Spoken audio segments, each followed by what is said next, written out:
love this scroll. They call this scroll is actually the Thanksgiving scroll. And you see the reference here is 1QHA, and 1Q means the first cave at Qumran, and H means Hodayot, or hymns or psalms of thanksgiving, and A means there's more than one. They found it in Cave 1. And this is one that's not that well preserved. This is one of the scrolls they went back after the Bedouin and sold the original scrolls and said, well, maybe there's more in this cave. And they did find more. Oh, wow. And they weren't as well preserved, the other ones. Mm-hmm. And what's interesting is you can't see anything. I mean, how could you possibly read that? You can make out a few So words. it looks like a burnt out scrap, but you can see lines of writing. But it's actually not burned. It's actually mold and... Oh, dear. Okay, we've got an incident here. What happened there? I think someone fell, maybe. Somebody tripped and fell. Okay, it's okay. They've fallen from grace. Anyway, so a lot of this is mold, and a lot of it is bat dung. There were bats in this cave. Really? Yeah, this was the bat cave. Hidden away in the bat cave. So how did they decipher this? And the answer is infrared photography. That's how they were able to read this. There's no way, and a scholar can make out a few letters, but you can't really read it. So there's only with infrared photography that they were able to read this. That's incredible. What's interesting is these are psalms and prayers that aren't from the Bible. These are things that were composed by the people at Qumran. It's interesting you say it because I'm just reading, and this is a quote from Josephus. Before meat, the priest says grace. And you don't find that, but there is at least a Christian tradition that you would say a prayer of thanks before you eat. And you even find, you find prayers, and it doesn't say in Hebrew grace, by the way. So, what does it say? No, it says and the priest would pray before they're eating. And they're translating it for the Christians as grace. That's grace. But the idea of praying before eating, I mean, you see that, Melchizedek did that when he brought out the wine and the bread to present to Abraham. He made a blessing. That's the problem I have is with this rabbinical practice, and I guess Christians do it too. Of before we do this each time, we have to do this exact thing. This formula. Where's that in Scripture? But anyway, what's interesting is these are original prayers and blessings and things like that were written in Hebrew. And they could have written this in Aramaic or Greek, but that wasn't their mother tongue of these people. Okay. Moving on. The Temple Scroll. The Temple Scroll. Much easier to read. And this is from the 11th cave at Qumran, and it basically describes a future temple. Kind of boring. Hang on, wait. It describes a future temple.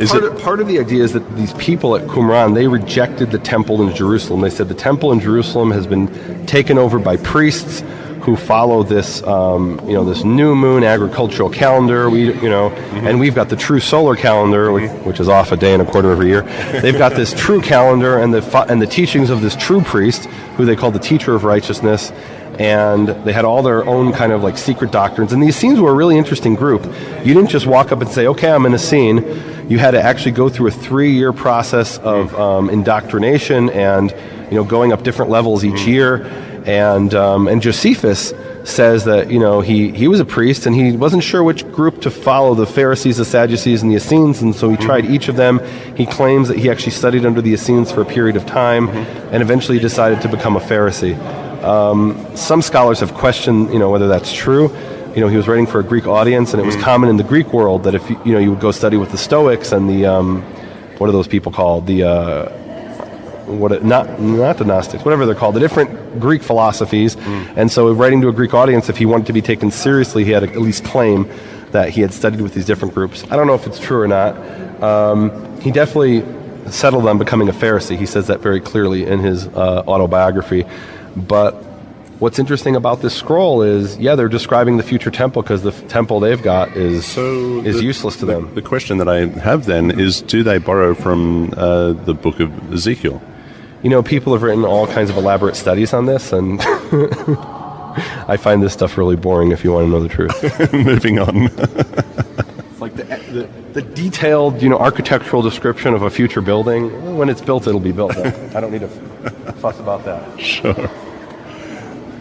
This is probably the most interesting document to me because this is what's called Selech HaYachad, or some people actually originally called it the Manual of Discipline. But it's basically the laws of, if you're going to be in a scene, this is what we expect you to do. And again, this is written in Hebrew. and it describes in great detail how they eat meals together and all kinds of different things. One of the interesting things is it says it's forbidden to speak the name of God. Truly. Yeah. And this is the first time we have any written document that talks about this prohibition. Really? And as far as we know, this was just some, rule of this particular sect, that they forbade the speaking of God's name. And one of the interesting things is in some of the scrolls, and for some reason they're not on display, they used to be on display, but in some of the scrolls you'll see it's in regular what's called the square Hebrew script, and then all of a sudden you'll see a word that looks different, and that will be Paleo-Hebrew, and it'll be Yud-He-Vav-He. In Paleo-Hebrew. And now, was that because they thought that name was, so sacred? And maybe in some respect, but it also was because they didn't want to actually accidentally pronounce it. Interesting. They believed it was forbidden to speak that name. Very interesting. Yep. So this is also a very fascinating document. This is Pesher Habakkuk, the commentary on Habakkuk. And this is considered by scholars to be the oldest Bible commentary in the world. Really? And what they mean by Bible commentary is it quotes a verse and it says its interpretation is such. Another verse, its interpretation is such and such. And as I was explaining before, the types of interpretations that they offer are what some scholars call prognostic interpretations, meaning they take a verse that's talking about something in the life of Nebuchadnezzar and they say, this refers to such and such in the life of the teacher of righteousness. And you read that verse, you're like, really, it does? Like, how did you get that? And that's the whole point. To them, this was secret knowledge that was revealed to them. They would admit that there's no way we knew this just by reading the book, by reading Habakkuk. This was revealed to us through revelation. And one of the doctrines of the Essenes is that they accepted the 24 books of the Bible of the Jews, of all the Jews, but then they had 70 secret books. And only the initiated were allowed to read the secret books. And it's very likely that, for example, Josephus, who had only been a first or second year initiate, never had the opportunity to read those secret books. We're kind of privileged today because we can come along and dig up the remains of Qumran and the Dead Sea Scrolls, and we can actually read those secret books. And some of them, one of the secret books is the Book of Jubilees. That book that has this, calendar of 364 days, which doesn't really work because it's, it's missing a day and a quarter and falls off every year by a day and a quarter. Maybe it had leap weeks, maybe it didn't. That's not mentioned even in the secret books. And in any event, you definitely have these many of the secret writings are discovered in the Dead Sea Scrolls. One of them is called the Book of Giants, and it has all kinds of interesting things in it. And many of these have only been really revealed in the last, I would say, 20 years since the Dead Sea Scrolls started to be really published. Very few were published up until 1992. They were almost like there was this cartel of Catholic scholars who controlled the scrolls, and they would leak out a fragment every year, another fragment next year, and the bulk of the scrolls weren't known to generations of scholars until finally in 1992 the Israeli government stepped in and put a stop to this, and they said, we're going to publish all the scrolls within 10 years, and that's actually the project that I was privileged to have been part of, publishing those scrolls, and we published all the scrolls within 10 years. And now, people talk about, there's this secret thing in the scroll and that secret thing in the scrolls. There's no more secrets. All the scrolls have been published. If any of them haven't been published, that's because scholars missed them. It's possible they missed them. There's tens of thousands of fragments. But all the known scrolls have been published. Apocrypha in the scrolls. Yeah. And what they're referring to here is, you have this two bodies of books from Second Temple times. One's called the Apocrypha, and the other's called the Pseudepigrapha. And these are Jewish writings. Most of them are Jewish writings from Second Temple times.